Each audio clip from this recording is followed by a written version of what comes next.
Hi, I'm so glad you're joining me today. My name is Ellen Green, and I'm here to talk about Easter. And you may be thinking, hey, you're 3 or 4 weeks late. Well, I know, because we think Easter is just one day. But you know what? The church calendar, the Christian calendar, says that Easter goes for, 7 or 8 weeks.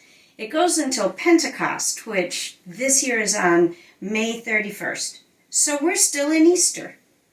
And if you think about Easter as God's way of saying, hey, I love you and you're going to live with me, then we're Easter people all year round. But anyway, let's think about symbols of Easter. So there are eggs and there are bunnies, and those are all symbols of new life and chocolate. But there's another symbol, which is my little friend here, a butterfly. Do you know why a butterfly is a symbol of Easter? Well, that's what I'm here to tell you today. I have a book called Así nace una mariposa. Now, that's in Spanish, and it says, here's the life of a butterfly. This whole book's in Spanish, but I'm going to give you the highlights in English.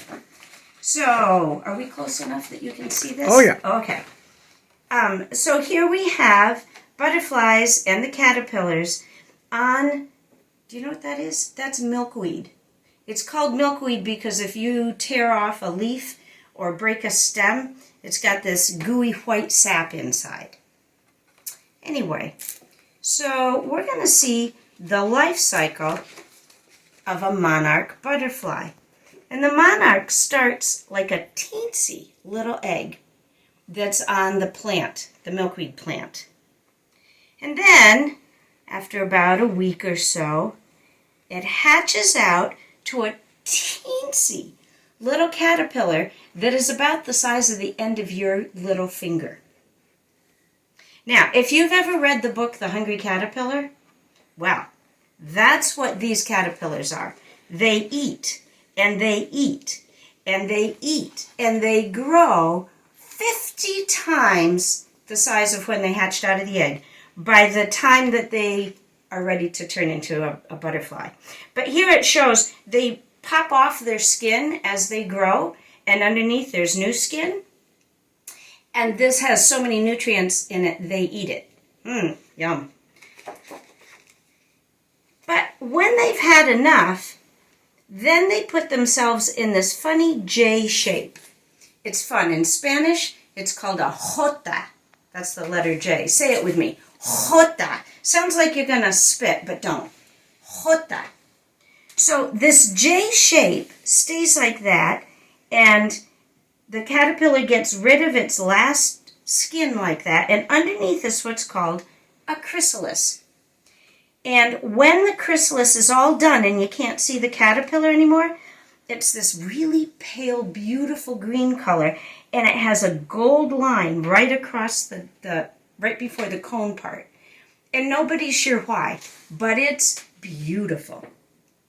And inside, there is no caterpillar. It's turned to goo.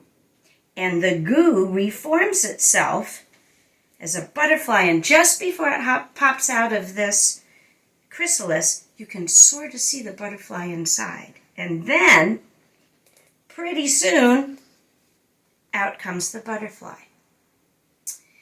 Now, why does that make me think about Easter? Well, when Jesus was killed, he was put in a tomb, kind of like a chrysalis. And when he came out on Easter, his disciples didn't even recognize him. He had changed, and yet he was still Jesus. And he was still loving all of the people who followed him and all of the people in the world. And all of the creatures in the world, too, including our butterflies. So that change for the butterfly is a huge, wonderful scientific word that you can repeat after me. Metamorphosis. One more time. Metamorphosis. Yep, that means change. It's a big word for change. So here's another reason why I love these butterflies. First of all, just so you know, you can tell the boys from the girls.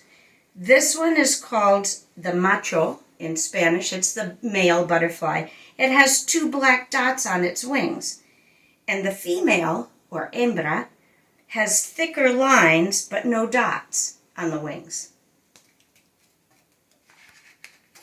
And when it's time for them to get away from the cold here, because they grow here. That's where they lay their eggs, and you get at least 1 generation, and then it gets cold in the autumn and they fly by the thousands and thousands, and they fly to Mexico.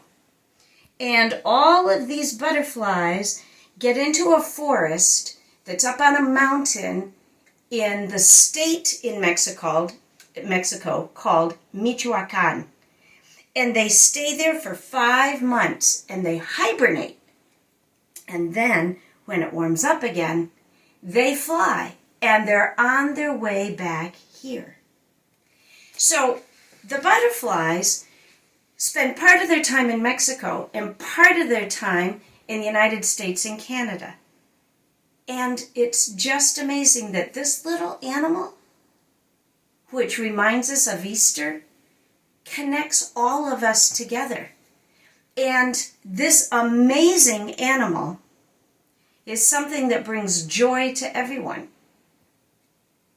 And one way we can bring joy is learning more about him and more about where they live in Mexico. I am hoping later on in the summer to do another conversation with you where I can connect you with the kids who are in the schools that surround the refuge for the monarch butterflies. But for now, if you want to learn a lot about them, there is a wonderful website called Journey North. You go to journeynorth.org.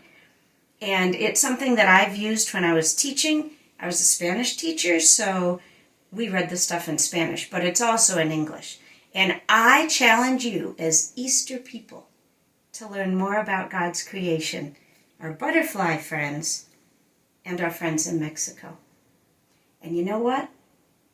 I think we can have a lot of fun with this. Take care. Happy Easter.